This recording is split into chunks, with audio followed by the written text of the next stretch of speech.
Hello there guys and welcome back to the channel. Right, so we are back again with another alliance war. This is war number 2 in season 26 and this time ASR is going up against THRUN. Right, so I'm going to shift to the other side so we can see better, but you can see that THRUN finished in Platinum 1 last season and well, quite evidently seeing that we finished in the first spot in Masters. It is a bit of a mismatch, but it isn't as bad of a mismatch as I have seen go around. There seems to be something up with matchmaking, and this match definitely kind of goes into part of that as well. So obviously we knew that we are quite significant favorites in this war, but there have been a lot of screenshots going around with Master Alliances playing against Plat 3, Plat 2 alliances, and yeah, I do hope that the matchmaking holds up for this season, because already in the last season there were a lot of weird things happening. So we're gonna see what's happening there. But before anything else, we need to go through this entire war. So my team for this war was Magic, Dr. Doom, and Human Torch. Human Torch an absolute MVP in this war. So I'm assigned to paths 4 and 7 and a couple of joint fights as well, so it's quite interesting. Now in section 1 on path 4 I actually only have one fight. The other node there has been left empty, and this first fight is a Morningstar. I could have used either Dr. Doom or Human Torch, because if you do energy damage and then you do not get bleed from Morningstar, it's quite simple as that. So neither Doom or Torch would actually be bleeding in this fight, and yeah, it's a relatively straightforward fight, nothing too crazy there. So I'm just gonna bring in Human Torch. I'm gonna put on some small boosts. I'm not gonna like boost up overly big because it's yeah, it's a Mystic, it's Human Torch, it's relatively straightforward node, it's Morningstar. On top of that, I will have a chance for a willpower heal if I have willpower. I don't remember if I do. I think I do. Anyhow, anyhow, so Human Torch against Morningstar. So parry first Smolder, parry second Smolder, and that's how I'm gonna pretty much try and do the entire fight. I'm just gonna try and do 2-3 hit combos so I don't have to bait out too many special attacks, and make sure that every single hit that I do inflicts Incinerate on Morningstar. I also want to take as many parries as I can, because that gives me more Smolders. And it's a very quick, straightforward, easy fight. Nothing to stress here whatsoever. And yeah, on a full yellow bar, 100%, and Morningstar is dead. Dies in the middle of that special one. And yeah, that is it for day 1 for me. I actually quite like that, because I tend to do Alliance War in a bit rushed circumstances in the first evening, because I do it straight after my stream, just before I go to sleep. But anyway, so next up we are in section 2. This is already the following morning, and for this entire thing I'm going to boost up properly. I'm going to activate the 25% Alliance War health boost.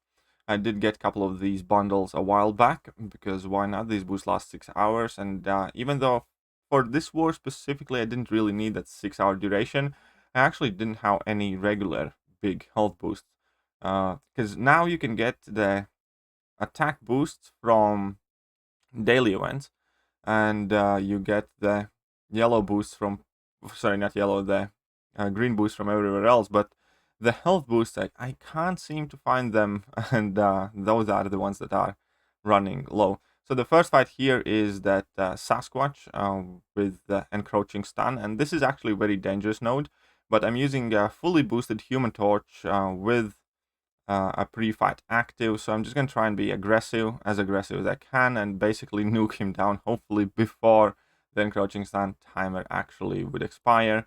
If not, I just need to time that level 1, and we shouldn't have too many problems. And here we can see that as the timer would expire, the fight also pretty much is finished.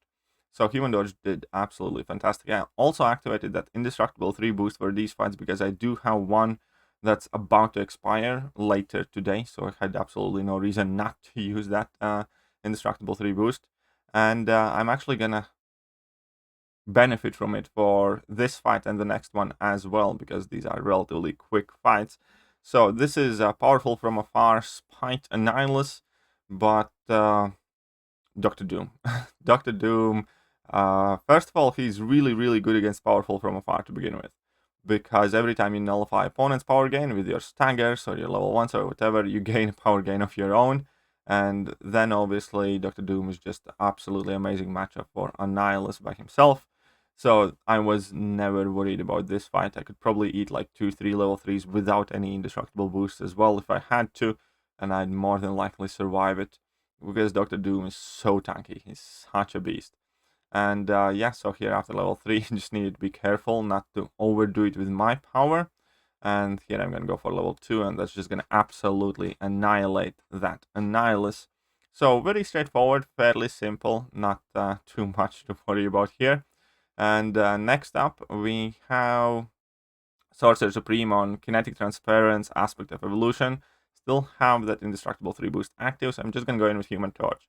I could have actually probably used pretty much every champion that I had on my team, but I figured Human Torch is probably going to nuke this fight down extremely quickly, and even if she gets to a level 3, well, it's fair play, because I do have Indestructible 3 boost. I'll just eat it up, and all good. And yeah, so we can see that at this point I have like 4 smolders, no flames are active. She's already melting away now. Sorcerer Supreme does have increased energy resistance, so she isn't going down as quick as most other Mystic champions would, but she's not far behind. So I'm gonna make one mistake here. So I dropped my level 2, and what I should have done, I should have went in for a full combo, and that would have likely finished the fight. However, I'm used to typically dropping like 3-hit combo and then going for another combo. But since the Limber was maxed here, I was just a bit short from getting in the next combo. So she did activate level 3. But again, I did have the Indestructible 3 boost, so that is the reason why I played as aggressively to begin with. And yeah, it was never in any danger there at all. And next fight is Dragon Man, Kinetic Transference. Now, since we are dealing with Protect Global Node, and I would have probably been able to work around that Protect with Dr. Doom anyways, but I'm just going to bring in Magic, because that is what she was assigned for here. That's why she's on the team, primarily for this fight. And yeah, Power Start 1 boost. I didn't use any Mystic Power boosts, because, well, there isn't any particularly big need for it anyways. And yeah, with Power Start 1 boost, I just need to land another combo here. So we're going to start Power Locking him, and the fight's pretty much in the bag from this point. Just need to play very carefully. And yeah, I do realize that the last fight I had in Alliance War, I did mess up with the magic, but Dragon Man is much easier prey than Dr. Doom in that very long fight, so there shouldn't be any issues here at all whatsoever. The Power Lock is active, and Magic's just putting in work. It's never the quickest fight when you're using Magic, but it is safe, it's steady. Now again, Power Lock did not apply there, but luckily I wasn't too far off the next level 2. And yeah, so 1 minute in the fight, he's already more than halfway down. At some point, I will trigger Protect here, and I will have to land in an Intercept. So I was thinking, do I have to, or can I just kind of like crawl past the finish line here with 1 Protect stack active? But then I activated next level 2, and I got 2 Protect stacks on the Dragon Man, so I was like, okay, yeah, I definitely need to get in that Intercept. It wasn't a big deal, got it in with my like first try, and now he's like 15%, and no problem here. He's at 2%, 1 stack of Protect, but that doesn't really matter anymore. So this fight is done and dusted and in the bin, and everything is fine. Now, the war's technically still not over. There's a while left in it. But as I said, we were favorites, so to speak, in this match, and the results do reflect it. I think we have like one fight left to do, and we have like 3 deaths, and they definitely do have more than that. So on an individual alliance member perspective, this war was fairly chill and stress-free. But all of these matchmaking things that we have been hearing about and seeing here ourselves is actually quite a big cause for worry, because when matchmaking goes busted, there are always very annoying and frustrating situations. So we're gonna have to keep a close eye on that. But yeah, that is it for the second war of the season for us. I didn't do any mini boss fights here this time around. But yeah, fairly straightforward, quick, easy war. And I hope you guys enjoyed it. Let me know how you guys have started the season. ASR currently is at 2-0 record, so that's great for us, and hopefully we get a good run this season once again. But yeah, that is it, and I'm gonna catch you guys soon. See ya.